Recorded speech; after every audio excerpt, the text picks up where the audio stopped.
যতদিন এগোচ্ছে দেউচা প্রকল্প নিয়ে বিভ্রান্তি বাড়ছেই। দেউচার বাসিন্দারা এখনোই জানেন না ঠিক কী শর্তে জমি অধিগ্রহণ করতে চলেছে রাজ্য সরকার, কি হবে পুনর্বাসন প্যাকেজ। সব মিলিয়ে ধোঁয়াশা রয়েছে, বিভ্রান্তি রয়েছে এবং দেউচা প্রকল্প কোন জায়গায় রয়েছে তা নিয়ে এখনো রয়েছে অন্ধকার।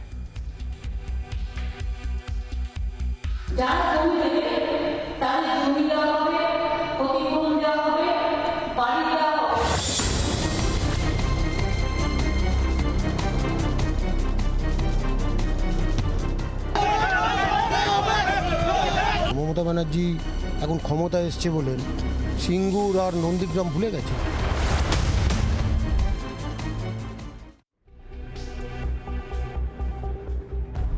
এশিয়ার অন্যতম বৃহত্তম কয়লা খাদান তৈরি করার জন্য দেউচা পাচামিকে বাছা হয়েছে। দেউচার মাটির তলায় রয়েছে টন টন কয়লা। এককভাবে কয়লা উত্তোলনের অধিকার পেয়েছে শুধুমাত্র পশ্চিমবঙ্গ রাজ্য সরকার। আর এমন একটা মেগা প্রজেক্ট শুরু থেকেই দোলা চলে। দেউচা পাচামির সাধারণ মানুষ বিভ্রান্ত। এ রাজ্য দেখেছে সিঙ্গুর, এ রাজ্য দেখেছে নন্দীগ্রাম। দেউচা পাচামি সেই পথে হাঁটছে না তো, কারণ ইতিমধ্যেই প্রকল্প এবং জমি অধিগ্রহণের কথা শুনেই ক্ষোভ দানা বাঁধছে স্থানীয়দের একাংশের মনে। স্থানীয়দের সাফ কথা, পুনর্বাসন প্যাকেজ কি, কর্মসংস্থানের বিকল্প কি, সেই সব প্রশ্নের উত্তর চাইছেন দেউচা পাচামির বাসিন্দারা। কোনো রকম রাজনীতিতে তাঁরা বিশ্বাসী নন। এদিন এলাকায় গিয়ে স্থানীয়দের একাংশের বিক্ষোভের মুখে পড়েন বিজেপি নেতা রাজু বন্দ্যোপাধ্যায়। উত্তাপ বাড়ছে দেউচায়, বাড়ছে বিভ্রান্তি। প্রশ্ন উঠছে, দেউচার সাধারণ মানুষের বিভ্রান্তি দূর করতে উদ্যোগ নেওয়া উচিত নয় কি প্রশাসনের? শুধুমাত্র বিভ্রান্তি এবং ধোঁয়াশার মধ্যে আটকে যাবে এমন একটা মেগা প্রজেক্ট, এরকম শিল্পের একটা সম্ভাবনা, সেই প্রশ্ন উঠছে।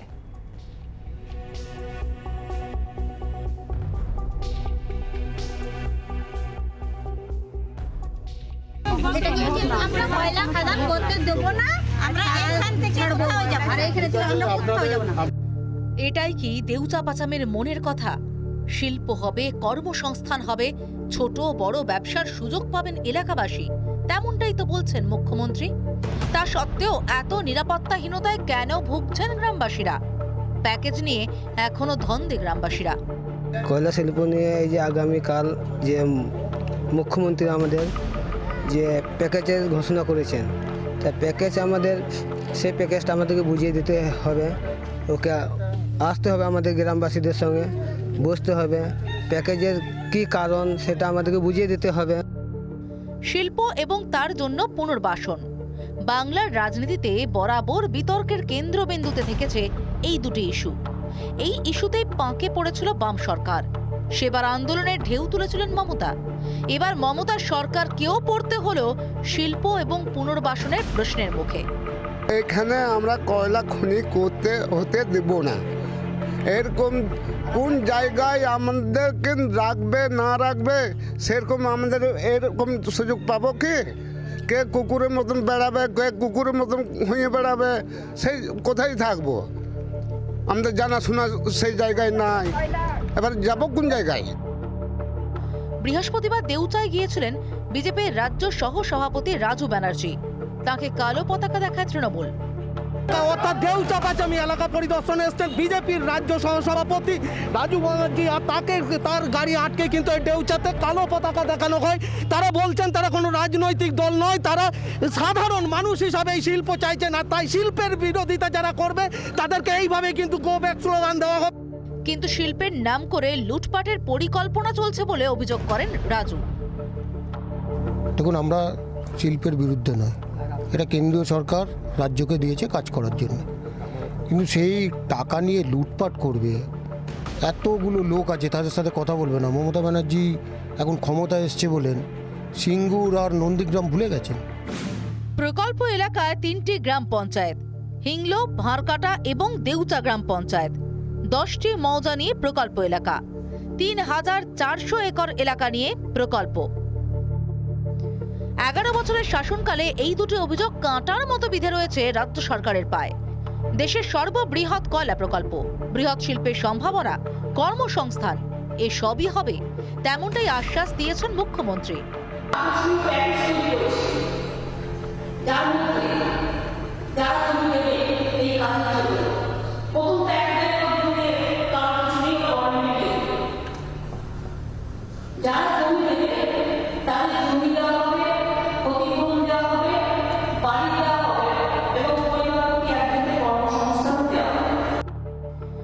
প্রশ্ন উঠছে, এই প্রলোভন হেলায় উড়িয়ে কেন প্রকল্পের বিরোধিতা করছেন গ্রামবাসীরা?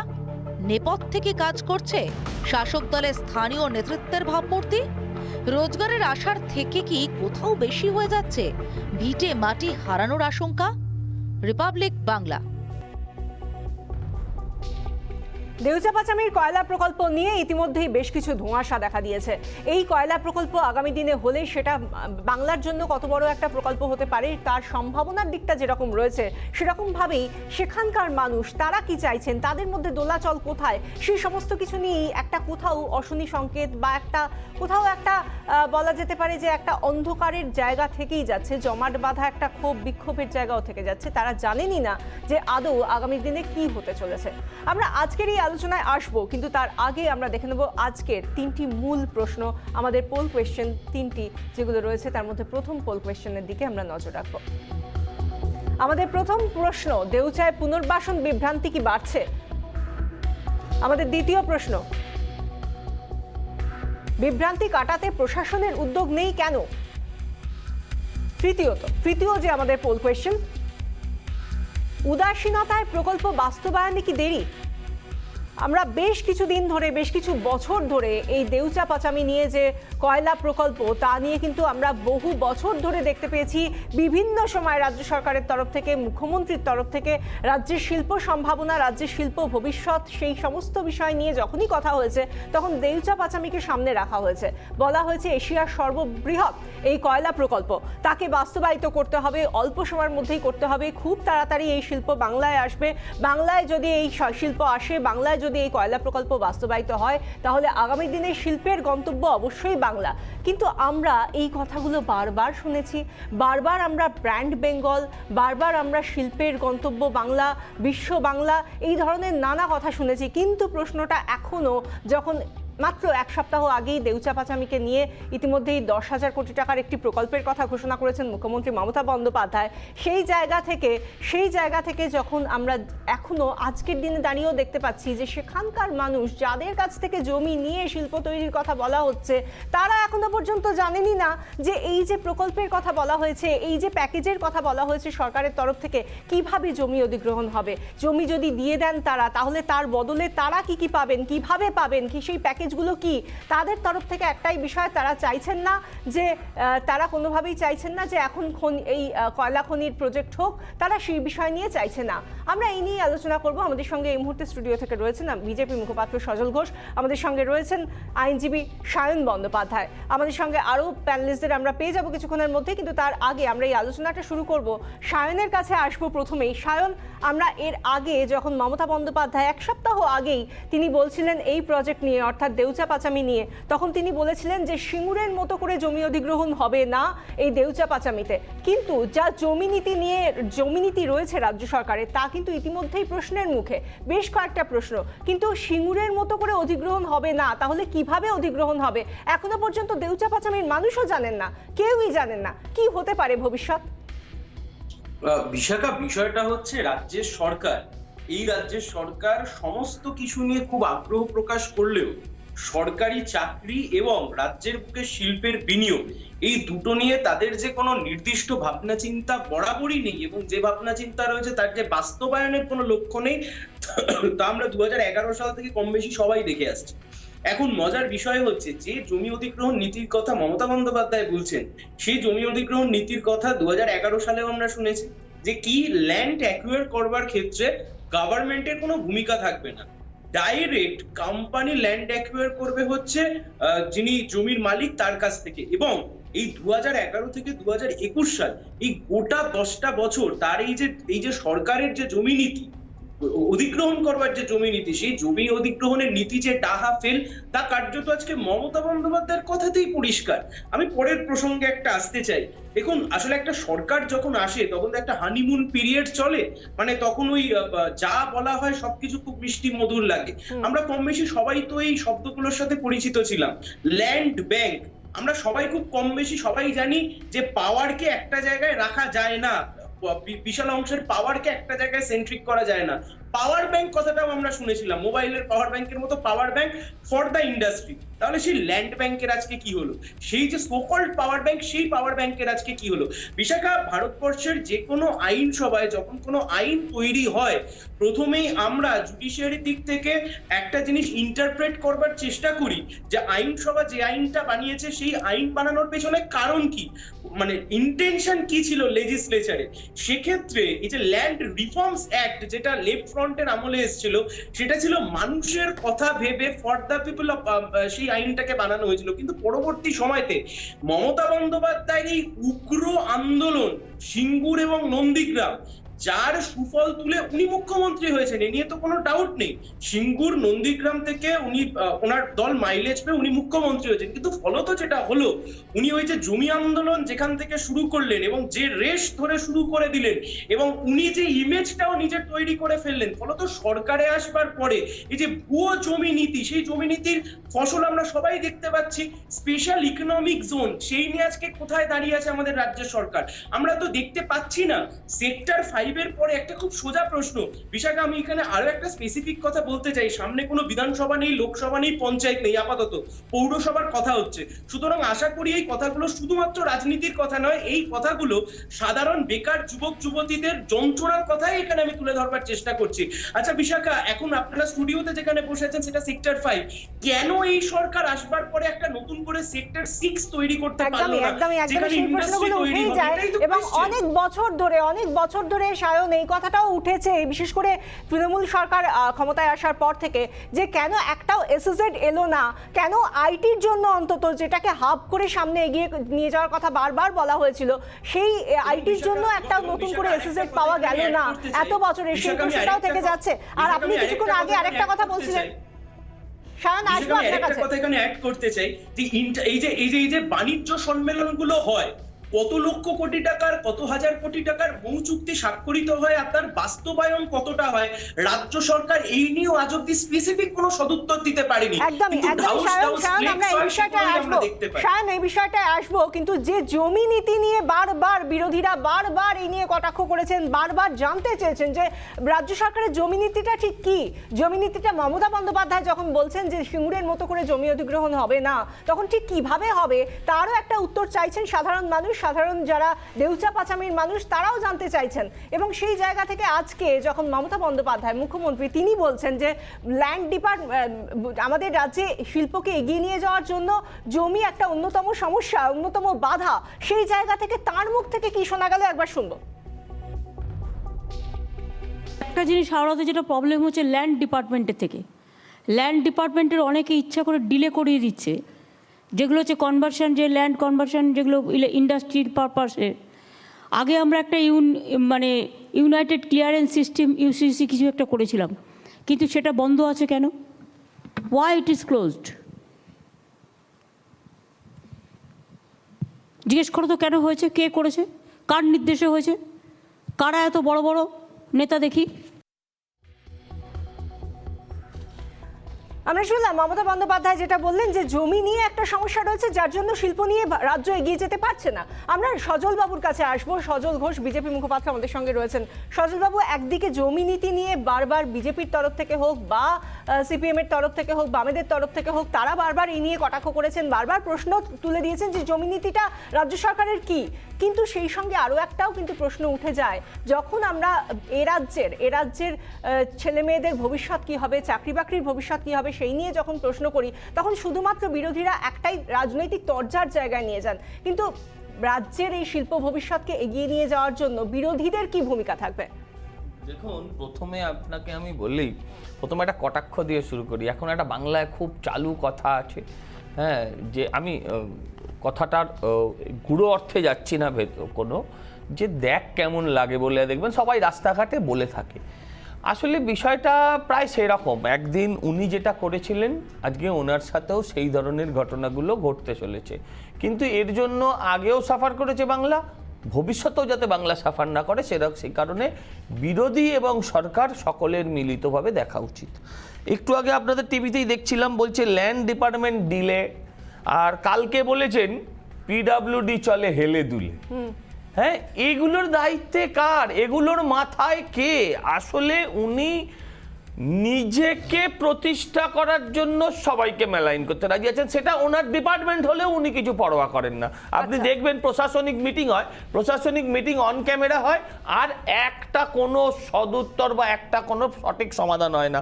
এবার চলে যাচ্ছি যে জায়গাটা নিয়ে সমস্যা। দেখুন, প্রথমত এটাকে ওইভাবে শিল্প শিল্প শিল্প করাটা ঠিক হচ্ছে না। যে জিনিসটা আছে ওখানে সেটা সরকারি সম্পত্তি। কয়লা বা যে কোনো খনি, কখনো আমার বাড়ির নিচে যদি তেল থাকে, কয়লা থাকে, তাহলে কি সেই তেলের কয়লার মালিক আমি হয়ে যাবো নাকি? এটার মালিক সরকার, এটা জাতীয় সম্পদ। এই জাতীয় সম্পদ যদি আমাকে অধিগ্রহণ করতে হয়, তার জন্য যা করা তাই করতে হবে। কিন্তু তাই বলে কি আমি অমানবিক হব? আমি অমানবিক হব না। জমি নীতি নিয়ে প্রশ্ন উঠে যাচ্ছে। সজল বাবু, আমরা এই বিষয় নিয়ে আসবো, আপনার কাছেও আসবো, সায়নের কাছেও আসবো। এই মুহূর্তে কোহিনুর আমাদের সঙ্গে জয়েন করেছেন। কোহিনুর মজুমদার আমাদের সঙ্গে রয়েছেন, তৃণমূল কংগ্রেসের মুখপাত্র। আমরা তার সঙ্গে কথা বলবো। কোহিনুর, আসছি আপনার কাছে। দেশের সর্ববৃহৎ কয়লা প্রকল্প, এর ভবিষ্যৎ কি প্রথমত, এবং দ্বিতীয়ত এশিয়ার সবথেকে, দেশের তো বটেই, এবং সবথেকে বড় যে কয়লা প্রকল্প তার ভবিষ্যৎ কি? এবং 3-4 বছর ধরে পর পর বিভিন্ন সময় আমরা এর কথা শুনে এসেছি, কিন্তু বাস্তবায়নে এত দেরি কেন? না, এটা তো শিল্পের কোনো না, এটা হচ্ছে একটা ন্যাশনালাইজড, যেটা সজলদা বললেন যে ন্যাশনালাইজড করে দেওয়া হয়েছিল ইন্দিরা গান্ধীর সময় থেকে কয়লা খনি। তো এটা দেশের সম্পত্তি, এবং এবার সাধারণ মানুষ, ওখানে প্রচুর ক্রাশার আছে, পাথর রয়েছে, পাথর মালিক মানে পাথর তৈরি হয় আর কি, তো তাদেরকে, এবং বাসস্থানও আছে, তো তাদেরকে কম্পেনসেট করে তাদের সঙ্গে থেকে তাদের অলরেডি অনেকটাই এগিয়ে গেছে, এবং ম্যাক্সিমামটাই হয়ে যাবে, কারণ কি ওটা অ্যাবসলিউটলি কৃষি জমি নয়, তাই জন্য জমির প্রতি মানুষের যে বিশাল টান তা নেই। মমতা বন্দ্যোপাধ্যায় সরকার প্যাকেজ ঘোষণা করেছে, প্রায় 15,000 কোটি টাকার প্যাকেজ, তার মধ্যে চাকরি আছে, বাসস্থান আছে, গবাদি পশুদের স্থানান্তরের জন্য কম্পেনসেশন আছে, এটা টোটাল রোডম্যাপ করে দিয়েছেন মমতা বন্দ্যোপাধ্যায়।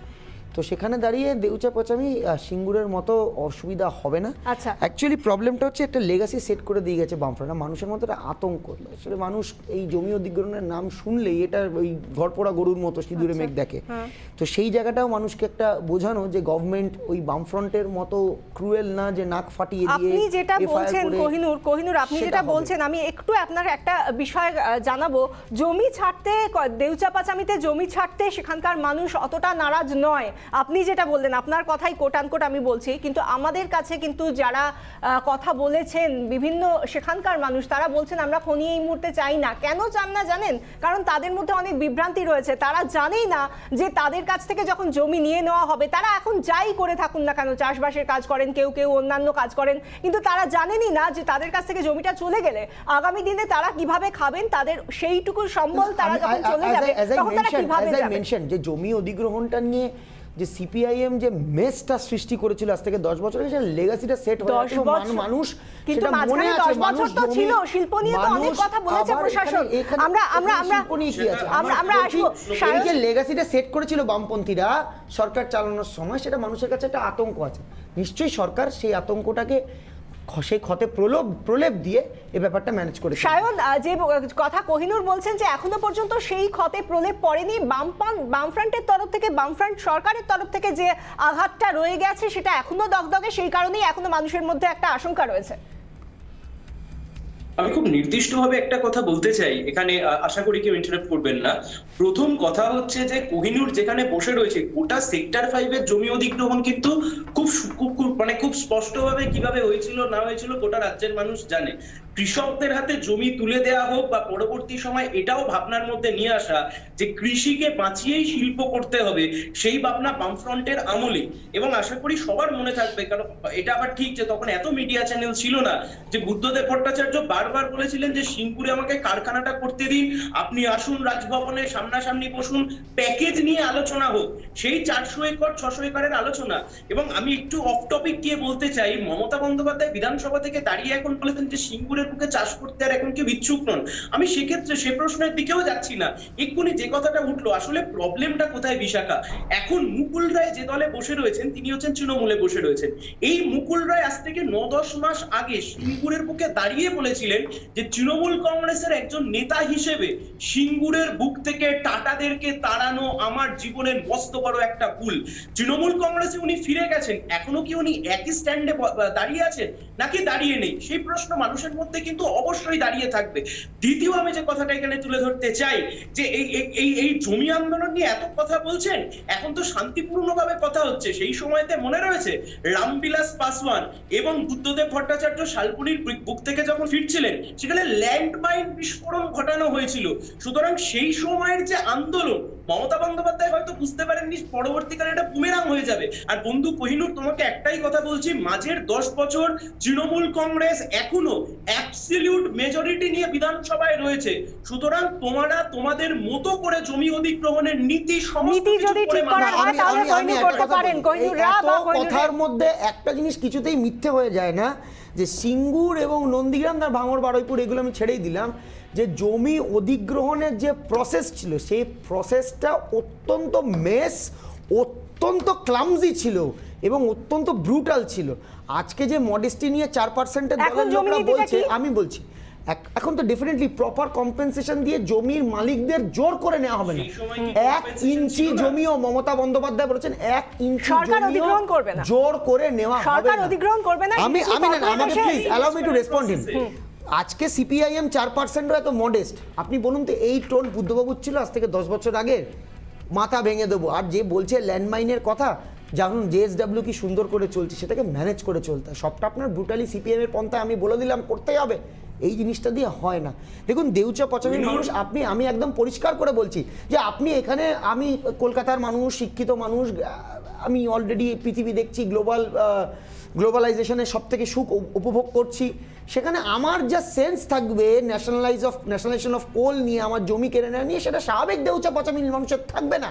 এবং সেইটাকেই তো ম্যানেজ করার কাজ সরকারের, এবং সেটা সরকার অলরেডি স্টার্ট করে দিয়েছে এবং করছে। এবং আগামী দিন দেউচা পচামি সিঙ্গুর হবে না, এটা তৃণমূল কংগ্রেসের সরকারের গ্যারান্টি। কিন্তু সরকারের ঘোষিত নীতি তো সরকারি অধিগ্রহণের মধ্যে ঢুকবেই না, ডিরেক্ট জমি কিনবে। আপনি জানেন না, আমি আবার বলছি, এটা প্রাইভেট ইন্ডাস্ট্রির ক্ষেত্রে, কিন্তু এই রেল এবং কয়লা, এটা তো ডেফিনেটলি ইসিএল এসে তো কয়লা ডাইরেক্ট জমি কিনতে পারবে না। রেল এবং রেলের জমি, রেলে আমরা তো করেছি, আমরা গোঘাট পরশুরা করে দিয়েছি তো। গোঘাট অব্দি রেল করার ব্যবস্থা কে করে দিয়েছে? মমতা বন্দ্যোপাধ্যায় সরকার। ওই একই জেলায় সিঙ্গুরে আপনাদের কি হয়েছিল, আর একই জেলায় গোঘাটে মমতা বন্দ্যোপাধ্যায় কি করেছে, পার্থক্য আছে তো। আমি তোমার একটাই কথা ফ্লস ধরিয়ে দিচ্ছি। মমতা বন্দ্যোপাধ্যায় যখন জমি আন্দোলন করছিলেন 400 একর নিয়ে, ওনার 600 একরে কোনো অবজেকশন ছিল না। সুতরাং জমি অধিগ্রহণের গোটা প্রসেস নিয়ে সেই কোয়েশ্চেন আসতে পারেই না। কারণ 600 একর ইচ্ছুক জমিদাতা ছিল। আমি আবার বলছি সায়ন, মার্ক মাই ওয়ার্ড, তুমি যে কথাটা বলছো প্যাকেজ, আমরা হিস্ট্রির বিষয়টা জানি, কোহিনূর এবং সায়ন, হিস্ট্রির বিষয়টা আমরা জানি, সিঙ্গুরের বিষয়টা আমরা জানি, কিন্তু কোহিনূর এবং সায়ন আমি দুজনকেই বলবো প্লিজ, আজকের আমাদের যে বিষয়টা দেউচা পাচামি, সেখানে রাজ্যের শিল্প ভবিষ্যৎ, সেখানে রাজ্যের ছেলে মেয়েদের চাকরি বাকরির ভবিষ্যৎ কি, সেই নিয়ে আজকে আমরা আলোচনা করছি।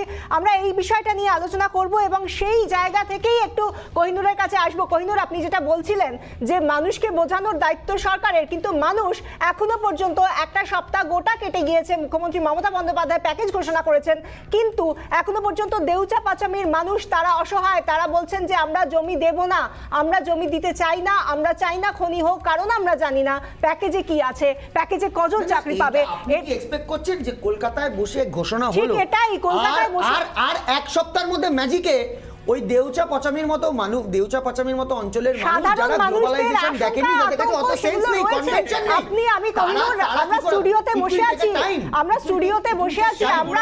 আমরা স্টুডিওতে আইসিতে বসে আছি কোহিনূর, কিন্তু তারা তাদের ঘর বাড়ি হারিয়ে ফেলার তাদের আশঙ্কাটা তাদের মাথা থেকে, সেই জায়গাটা কেন তাদের প্রলেপ দেওয়া হচ্ছে না কোহিনূর? সজলদা কি মনে হয় যে এই নীতি কি যথেষ্ট? আমরা কিন্তু 3-4 বছর ধরে দেউচা পাচামি নিয়ে কথা শুনে এসেছি সজলদা, কিন্তু এখনো পর্যন্ত কেন তার বাস্তবায়ন হয়নি তার উত্তর আমাদের কাছে নেই।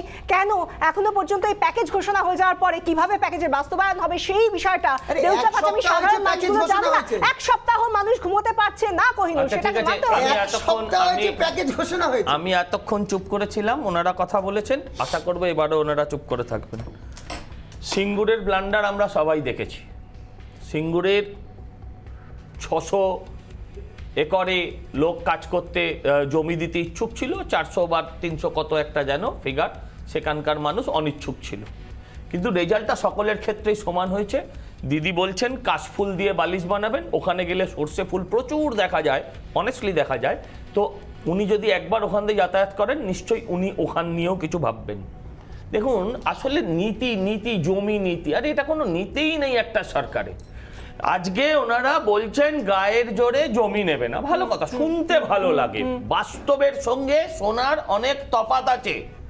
যদি একটা সময় রেল, কলকাতা শহরের প্রচুর বাড়ি ঘর, মেট্রো রেল যখন আমাদের মাটির নিচে দিয়ে গেছে, অনেক বাড়ি ঘর অ্যাকুয়ার করেছে, আপনারা বোধহয় স্মৃতি বিস্মৃত হয়েছেন। তা না হলে আজকে কলকাতা দিয়ে কিন্তু মেট্রো রেলকে আমরা পেতাম না। মানতে হবে উন্নয়নের জন্য, মানতে হবে উন্নতির জন্য, মানতে হবে দেশের জন্য, কর্মসংস্থানের জন্য। তখন যদি দুটো চারটে মানুষের অসুবিধা হয়, সেই অসুবিধাকে স্বীকার করে নিতে হবে এবং তাদেরকেও এমন সহানুভূতির চোখে দেখতে হবে যে বৃহত্তর স্বার্থে ক্ষুদ্রতর স্বার্থ যেন একেবারে বলি না হয়ে যায়। এখানে আপনাকে একটা জিনিস বুঝতে হবে, মমতা ব্যানার্জি অনেক বড় প্যাকেজ দিচ্ছেন। আসলে মমতা ব্যানার্জির প্যাকেজকে মানুষ বিশ্বাস করে না। মমতা ব্যানার্জি স্বাস্থ্যসাথী কার্ড দিয়েছেন, ফেরত আসছে লোকে। মমতা ব্যানার্জি সাইকেল দিচ্ছেন সবুজ সাথী, গিয়েই বেরোনোর আগেই তার হ্যান্ডেল খুলে যাচ্ছে। মমতা ব্যানার্জি যা যা দিচ্ছেন বলছেন স্টুডেন্ট ক্রেডিট কার্ড, আজকে আপনারা কেউ পেয়েছেন এনারা এখানে নিশ্চয়ই বলবেন পরিচয়। এই যে এতগুলো প্রকল্প এবং তার মধ্যে সবথেকে আগে যে প্রকল্পটাকে আমরা আজকে রাখবো সজলদা, দেউচা পাচামি, আমাদের এই ওনারা নিজেদের ক্রেডিবিলিটি আমাদের এই জমি নীতি নিয়ে প্রশ্ন হচ্ছে, রাজ্য সরকারের জমি নীতি কি, অধিগ্রহণের নীতি কি, এই সমস্ত বিষয় নিয়ে আমরা আলোচনা চালিয়ে যাব। আমাদের সঙ্গে প্যানেলিস্টরা রয়েছেন, সায়নের কোনো প্রশ্ন রয়েছে, ও কোহিনুরের নিশ্চয়ই কোনো প্রশ্ন রয়েছে, আমরা সেই সমস্ত প্রশ্নের উত্তর খুঁজবো। কিন্তু তার আগে এখন নিয়ে নেবো ছোট্ট একটা বিরতির পর আবার দেখা হচ্ছে আমাদের আলোচনায়, সঙ্গে থাকবেন।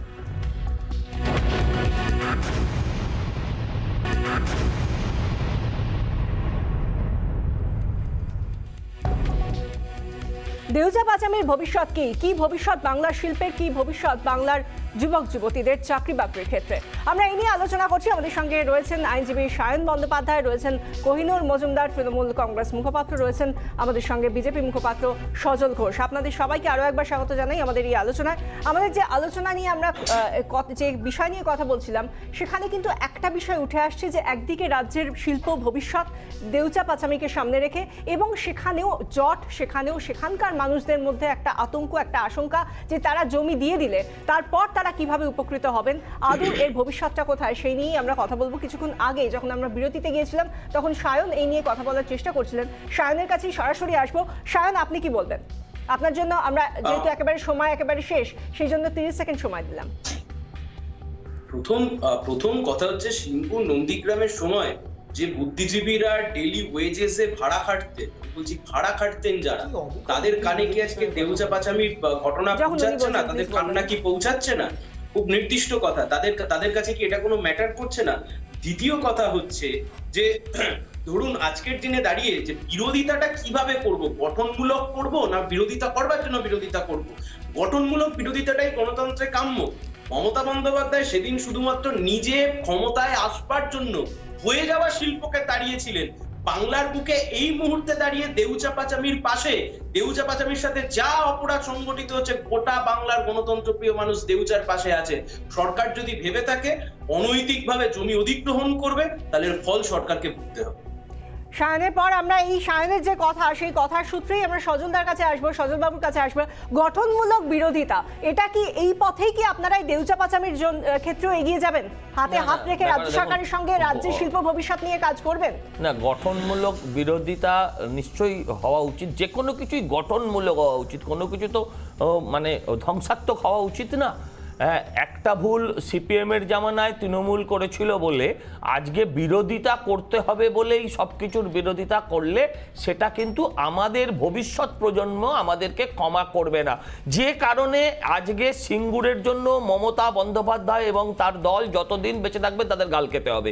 মাথায় রাখতে হবে যে দেউচা পাচামি, সেটা ভারতবর্ষের হোক এশিয়ার হোক, আমাদের জন্য একটা বড় সুযোগ, বাংলার মানুষের জন্য একটা বড় সুযোগ। শিল্প ওখান থেকে ভবিষ্যতের জন্য, একটা শিল্প অবশ্যই। শুধু না, ওর অনেক বড় অ্যাঞ্জিলারি অনেক কিছু আমাদের- সৃষ্টি আমাদের- হবে। একদমই, এখানে একদমই। 2-4 জনের কথা শোনা যাবে না, তাদেরকে ফেলেও দেওয়া যাবে না। এই সময় শেষ, জিনিসগুলো মাথায় সজলবাবু, রাখতে সময় হবে। শেষ। আমরা কোহিনুরের কাছে আসবো। কোহিনুর, বারবার বিরোধীরা বলছেন যে এই রাজ্যের রাজ্য সরকারের জমি নীতি ঠিক নেই। যদি জমি অধিগ্রহণের ক্ষেত্রে সরকার কোনো ভূমিকা জমি না ঠিক দেয়, না থাকলে তাহলে আমরা- ল্যান্ড মাফিয়ারা এগিয়ে আসতে আপনি পারে। জানেন যে তো সেখানে- সেক্ষেত্রে রাজ্য সরকারের ভূমিকা কি এমএসএমই হবে? পার্ক, সিলিকন ভ্যালি থেকে শুরু করে যেমন জেএসডব্লিউ নিয়ে এরা পারেনি করতে, সিপিএম এর আমলে মমতা বন্দ্যোপাধ্যায় সেটা চালিয়ে দিয়েছেন। আজকে জঙ্গলমহল সুন্দরী বলুন, পানাগড় বলুন, সব জায়গায় জমি নিয়ে কোনো সমস্যা হয়নি। কিন্তু আমার সব থেকে বড়, যেটা সবাই দেখেছে, কিন্তু আমার সব থেকে অদ্ভুত লাগলো সায়নের স্টেটমেন্টটা নিয়ে। ডেলি ওয়েজে নাকি বুদ্ধিজীবীরা খেটেছে, ঠিক অবিকল সজল দ্বারা এখনকার বুদ্ধিজীবী নিয়ে বলে, এবং এরা প্রতিবাদ করে যে কেন বুদ্ধিজীবীর বিরুদ্ধে বলছে ইত্যাদি। অন্য কারণে- একদম দেখুন, অবিকল আমাদের এক কথা। সময়টা একেবারে কম, শুধু আমি তাই লাস্ট জানতে বলছি, চাইবো আমি যে আমি দেউচা পাচামি আমি হয়ে এক মিনিট, আমি এটা এনশিওর করছি দেউচা পাচামির জন্য। দেউচা পাচামির মানুষ এনশিওর হচ্ছে, এটা বলে দিই, একটাও তাপসী মালিক, একটাও 2.5 বছরের পায়েল, একটাও রাজকুমার ভুলু, একটাও 14 জন মৃত্যু কেউ হবে না। কিন্তু দেউচা পাচামিতে বিচার হয়নি। শিল্প হবে, বিশাখা, দেউচা পাচামি বিশাখা, সবাই বিশাখা, কাজ পাবে, সেখানে রাশার মালিক থেকে শুরু করে যাদের বাসস্থান আছে তাদের কোনো অসুবিধা হবে না। আমাদের আলোচনার সময় এখানেই শেষ আমি করতে চুপ হচ্ছে। করেছিলাম, এখন তাদের চেঁচাতে হচ্ছে।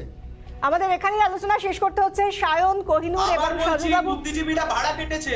সজলবাবু, এখনো খাচ্ছে তার মানে সায়ন বিজেপির এবং সময়। কোহিনুর, আপনাদের প্রত্যেককে অনেক হিপোক্রেসি অনেক করতে পারবে না, CPM ধন্যবাদ। হিপোক্রেসি আমাদের করতে এখানেই করতে উঠে আলোচনা গেছে। শেষ করতে হচ্ছে। আমাদের ডিবেটের যে পয়েন্ট, সেই ডিবেটের পয়েন্টে আমরা আলোচনা এখানেই শেষ করছি। আমাদের আগামী দিনে শিল্পের ভবিষ্যৎ থাক, কথা বলেই আমাদের আলোচনা এখানেই শেষ করছি, এবং সেই সঙ্গে আমরা বেশ কিছু খবরের দিকেও নজর রাখবো। নিয়োগের দাবিতে রাজ্যের চাকরি প্রার্থীদের বিক্ষোভ কিন্তু এখনো পর্যন্ত অব্যাহত। নিয়োগে দুর্নীতির অভিযোগে বিকাশ ভবনের সামনে বিক্ষোভ ডিএলএড উত্তীর্ণদের। বিক্ষোভের জেরে অসুস্থ এক চাকরি প্রার্থী। এদিকে গ্রুপ ডি মামলায় এসএসসির হলফনামায় অখুশি কলকাতা হাইকোর্ট। আদালতের নির্দেশে 8 ঘন্টার মধ্যে ফের হলফনামা জমা দেওয়া হলো এসএসসির তরফে।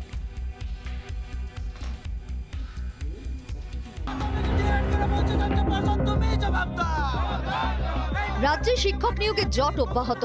নিয়োগের দুর্নীতি ও স্বজন পোষণের অভিযোগে পথে চাকরি প্রার্থীরা। অবিলম্বে নিয়োগের দাবিতে বিক্ষোভ। বিকাশ ভবনের সামনে বিক্ষোভ দেখালেন ডিএলএড প্রশিক্ষণ প্রাথমিকের টেট উত্তীর্ণরা। ঘটনাস্থলে চাকরি প্রার্থীদের সঙ্গে পুলিশের ধস্তাধস্তি বাধে। মুখ্যমন্ত্রীর ঘোষণার পরও প্রাথমিকে নিয়োগ হয়নি বলে অভিযোগ চাকরি প্রার্থীদের। এমনকি নিয়োগে দুর্নীতির অভিযোগও সরব হয়েছেন চাকরি প্রার্থীরা। আমরা পাস করে কি ভুল করেছি? আর যারা পাস করলো না তাই একমাত্র চাকরির যোগ্য। মানিক বাবু নিজে জেনে শুনে আমাদের সঙ্গে এইভাবে বেইমানি করেছে, এটা দিদির কানে, দিদি জানে না, দিদিকে না জানিয়ে এটা করেছে। ডিএলএড উত্তীর্ণ চাকরি প্রার্থীদের বিক্ষোভে যখন উত্তাল বিকাশ ভবন চত্বর, তখন এসএসসি গ্রুপ ডি মামলায় ফের কলকাতা হাইকোর্টে ভৎসনার মুখে পড়ল স্কুল সার্ভিস কমিশন। কলকাতা হাইকোর্টের নির্দেশে আদালতে হলফনামা জমা দেওয়া হয় এসএসসির তরফে। সেই হলফনামা দেখে চূড়ান্ত অসন্তোষ প্রকাশ করে 8 ঘন্টার মধ্যে ফের হলফনামা জমা দেওয়ার নির্দেশ দেয় আদালত। এসএসসির তরফে দ্বিতীয়বার হলফনামা জমা দেওয়া হলে নতুন মোড় নিল এসএসসি গ্রুপ ডি মামলা। উচ্চ মাধ্যমিক শিক্ষা সংসদের সভাপতিকে তলব। সোমবার তলব করল কলকাতা হাইকোর্ট। সুপারিশের চিঠি কোথা থেকে পাওয়া? এসএসসি গ্রুপ ডি মামলায় প্রশ্ন আদালতের। তথ্য সম্পূর্ণ সুরক্ষিত রাখার নির্দেশ আদালতের। একদিকে চাকরি প্রার্থীদের বিক্ষোভে উত্তাল সল্টলেক, অন্যদিকে কলকাতা হাইকোর্টে প্রশ্নের মুখে এসএসসি গ্রুপ ডি পদে নিয়োগ। রিপাবলিক বাংলা।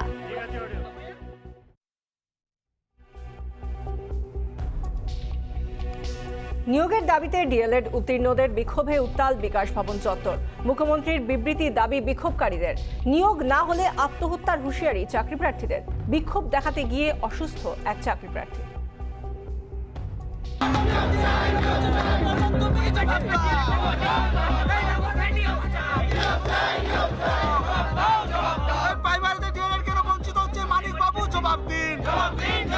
রাজ্যে শিক্ষক নিয়োগের দাবিতে আন্দোলন অব্যাহত। নিয়োগের দাবিতে ফের পথে চাকরি প্রার্থীরা। ডিএলএড উত্তীর্ণদের বিক্ষোভে উত্তাল বিকাশ ভবন চত্বর। প্রাথমিকের টেট উত্তীর্ণ ডিএলএড প্রশিক্ষিতদের দ্রুত নিয়োগের ঘোষণা করেছিলেন মুখ্যমন্ত্রী। অভিযোগ, মুখ্যমন্ত্রীর ঘোষণার পরে এখনো হয়নি নিয়োগ। 50% চাকরি প্রার্থী হাতে নিয়োগপত্র পাননি বলে অভিযোগ। নিয়োগে অস্বচ্ছতার অভিযোগেও সরব চাকরি প্রার্থীরা। পাস করে কি ভুল করেছি? আর যারা পাস করলো না তাই একমাত্র চাকরিযোগ্য? মানিক বাবু নিজে জেনে শুনে আমাদের সঙ্গে এইভাবে বেইমানি করেছে, এটা দিদির কানে দিদি জানে না, দিদিকে না জানিয়ে এটা করেছে। বিক্ষোভ দেখাতে গিয়ে অসুস্থ হয়ে পড়েন এক চাকরি প্রার্থী।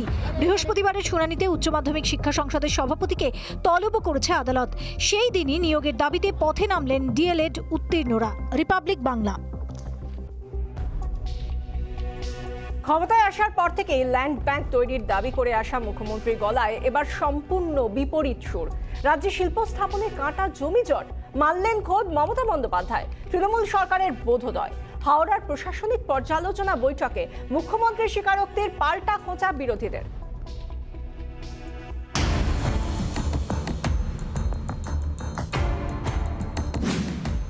শিল্পের জন্য জমি অধিগ্রহণ বিরোধী আন্দোলন দিয়েই রাজনৈতিক উত্থান তৃণমূল নেত্রীর। কৃষি জমিতে শিল্প স্থাপনের বিরুদ্ধে তৎকালীন বাম সরকারের বিরুদ্ধে আন্দোলনের সাফল্য মমতা বন্দ্যোপাধ্যায়কে নবান্নের কুর্সিতে বসিয়েছে। ক্ষমতায় এসে সেই শিল্পের জন্য জমি অধিগ্রহণই বড় চ্যালেঞ্জ হয়ে দেখা দেয় মুখ্যমন্ত্রী মমতা বন্দ্যোপাধ্যায়ের কাছে। শিল্প খরার রাজ্যে নতুন শিল্প স্থাপন যেমন চ্যালেঞ্জ, তেমনি জমি অধিগ্রহণ নীতি বড়সড় চ্যালেঞ্জের মুখে ফেলেছে সিঙ্গুর নন্দীগ্রাম আন্দোলনের নেত্রীকে। বিদেশ সফর থেকে বিশ্ববঙ্গ বাণিজ্য সম্মেলন আয়োজন। ক্ষমতায় আসার পর থেকে রাজ্যের তৃণমূল সরকারের নেওয়া কোনো উদ্যোগই শিল্প স্থাপনের সহায়ক হতে পারেনি। রাজ্যে শিল্পের ভাঁড়ে ভবানী। শিল্প খরার ও নতুন শিল্প না আসার জন্য রাজ্যের তৃণমূল সরকারের জমি নীতিকেই দায়ী করে এসেছে বিরোধীরা। কিন্তু মুখ্যমন্ত্রী মমতা বন্দ্যোপাধ্যায় বরাবর ল্যান্ড ব্যাংকের দাবি করে এসেছেন। তবে এবার শিল্পের জন্য জমি নিয়ে উল্টো সুর খোদ মুখ্যমন্ত্রীর গলাতেই। কার্যত বিরোধীদের সুরেই শিল্প স্থাপনে জমি জটই যে কাঁটা তা মানলেন মমতা বন্দ্যোপাধ্যায়। একটা জিনিস হাওড়াতে যেটা প্রবলেম হচ্ছে ল্যান্ড ডিপার্টমেন্টের থেকে, ল্যান্ড ডিপার্টমেন্টের অনেকে ইচ্ছা করে ডিলে করিয়ে দিচ্ছে। যেগুলো হচ্ছে কনভার্সন, যে ল্যান্ড কনভার্সন যেগুলো ইন্ডাস্ট্রির পারপাসে, আগে আমরা একটা ইউনাইটেড ক্লিয়ারেন্স সিস্টেম ইউসিসি কিছু একটা করেছিলাম, কিন্তু সেটা বন্ধ আছে কেন? Why it is closed? জিজ্ঞেস করো তো কেন হয়েছে, কে করেছে, কার নির্দেশে হয়েছে, কারা এত বড় বড় নেতা দেখি। হাওড়ার প্রশাসনিক পর্যালোচনা বৈঠকে খোদ মুখ্যমন্ত্রীর স্বীকারোক্তি। রাজ্যের জমি নীতি নিয়ে বিরোধীদের অভিযোগকে মান্যতা দিল বলেই মনে করছে রাজনৈতিক মহল। ভূমি সংস্কারের দপ্তরের কর্তাদের মমতা বন্দ্যোপাধ্যায়ের ধমকের ইস্যুতে রাজ্যের শিল্প ও জমি নীতি নিয়ে সুর চড়িয়েছে বিরোধীরা। সংস্কার দপ্তরে যদি ব্যর্থতা হয় সেটা মমতা ব্যানার্জিরই ব্যর্থতা। আর তিনি যে ল্যান্ড পলিসিটা বানিয়েছেন তাতে পশ্চিমবঙ্গে শিল্প হয় না। প্রাইভেট মালিকদেরকে বলেছেন নিজেরা গিয়ে জমি খোঁজো, কেন, কোনোদিন হবে না পশ্চিমবঙ্গে। খুব ভালো লাগছে যে বিজিবিএসটা ভুয়া, 9 লক্ষ কোটি টাকার এগ্রিমেন্ট সেটা ভুয়া, এবং রাজ্যে শিল্প হয়নি জমি ভূমি পলিসির জন্য, এটা নিজের মুখে আজকে বলে দিয়েছেন, আপনাদের কাছ থেকে শুনলাম। তা খুব ভালো লাগছে, সুন্দর লাগছে যে পরিশেষে সত্য স্বীকার করছেন। অবশ্য কালকে আবার ডিগবাজিও খেতে পারেন। ফি বছর বিশ্ববঙ্গ বাণিজ্য সম্মেলনে হাজার হাজার কোটি টাকার বিনিয়োগের দাবি করেন মুখ্যমন্ত্রী। তবে মুখ্যমন্ত্রীর দাবি থেকে যায় দাবিতেই, জানিয়ে সরব বিরোধীরা। বৃহস্পতিবার ভূমি সংস্কার দপ্তরের আধিকারিকদের মমতা বন্দ্যোপাধ্যায়ের ধমকে রাজ্যে শিল্পে বাধার মূল কারণ সামনে এলো বলেই মত রাজনৈতিক মহলের। জমিজট কাটিয়ে শিল্প খরার বাংলায় নতুন শিল্প আনতে উদ্যোগী হোক সরকার। মুখ্যমন্ত্রীর স্বীকারোক্তির পর দাবি উঠছে সমস্ত মহল থেকে। রিপাবলিক বাংলা।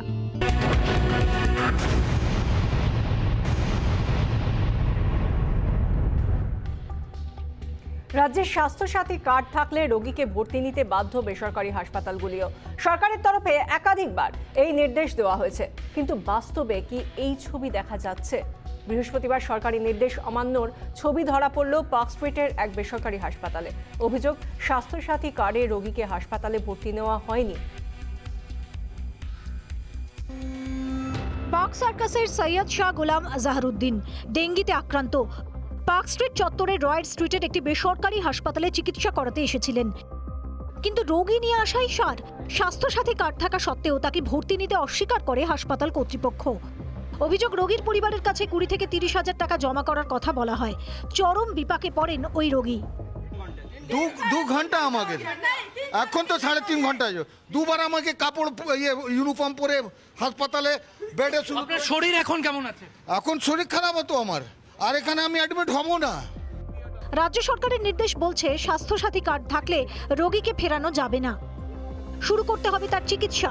কিন্তু পার্ক স্ট্রিটের এই ঘটনা চোখে আঙুল দিয়ে দেখিয়ে দিল নির্দেশ ও বাস্তবের মধ্যে আকাশ পাতাল দূরত্ব। তো ওনাকে নিয়ে গেল 4th ফ্লোরে 405 নম্বর বেডে নিয়ে যাওয়ার পরে ওনারা বলছেন কি আপনি 30,000 টাকা ক্যাশ ডিপোজিট করুন। হ্যাঁ, স্বাস্থ্যসাথী কার্ড আমাদের কাছে ছিল, আমরা ওনাদের দেখিয়েছি কি স্বাস্থ্যসাথী কার্ড আছে আমাদের কাছে।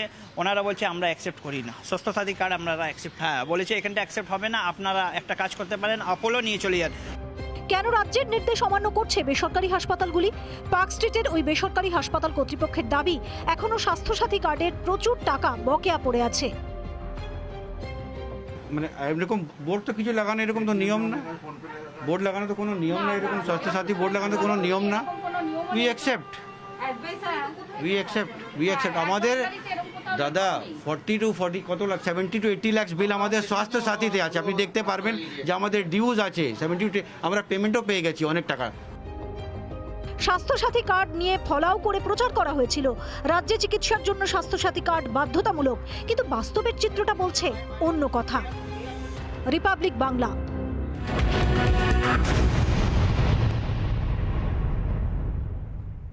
শিশুদের বিরুদ্ধে যৌন অপরাধ প্রতিরোধে স্পর্শহীন নির্যাতনও সমান শাস্তিযোগ্য, যৌন অভিপ্রায়ই মূল বিষয়। বম্বে হাইকোর্টের রায়ের সমালোচনায় দেশের শীর্ষ আদালত। সুপ্রিম কোর্টের পর্যবেক্ষণ ত্বক স্পর্শ না করলে অপরাধ নয়, এমন রায় শিশুদের বিরুদ্ধে যৌন অপরাধ রোধে বড় বাধা।